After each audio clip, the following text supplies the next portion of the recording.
আপনি জীবনে একটা ভুল করবেন যদি আপনি ভুল মানুষকে ভালোবাসেন।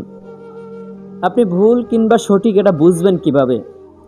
আপনি একটা গাঁজাখোর, মদখোর, জুয়াখোর ছেলেকে ভালোবাসলেন, আপনি ভুল মানুষকেই ভালোবেসেছেন। কারণ ওই গাঁজা খাওয়া ছেলেটা সে মাতলামি অবশ্যই আপনার সাথে করবে। মদ খাওয়া ছেলেটাও আপনার সাথে মাতলামি করবে। জুয়া খাওয়া ছেলেটাও আপনার কাছে যৌতুকের দাবি করবে, বাপের বাড়ি থেকে টাকা এনে আমাকে দাও, আমি জুয়া খেলবো। এই জুয়াখোর ছেলেটা এই বক্তব্য এইটা দিবেই। আপনি ভুল করেছেন কোথায়? আপনি মদখোর, গাঁজাখোর, জুয়াখোর ছেলেকে পছন্দ করে ভুল করেছেন। আপনার কি চোখে বাজে না ৫ ওয়াক্ত নামাজি ছেলে?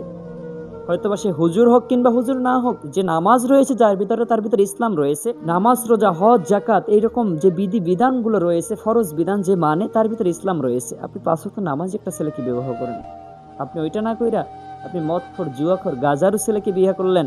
আবার জীবনে আপনি শান্তি খুঁজতেছেন, তাই না? এটা হলো না যে নিজের গায়ে নিজে আঘাত করে আবার অন্যকে দোষ দিচ্ছি।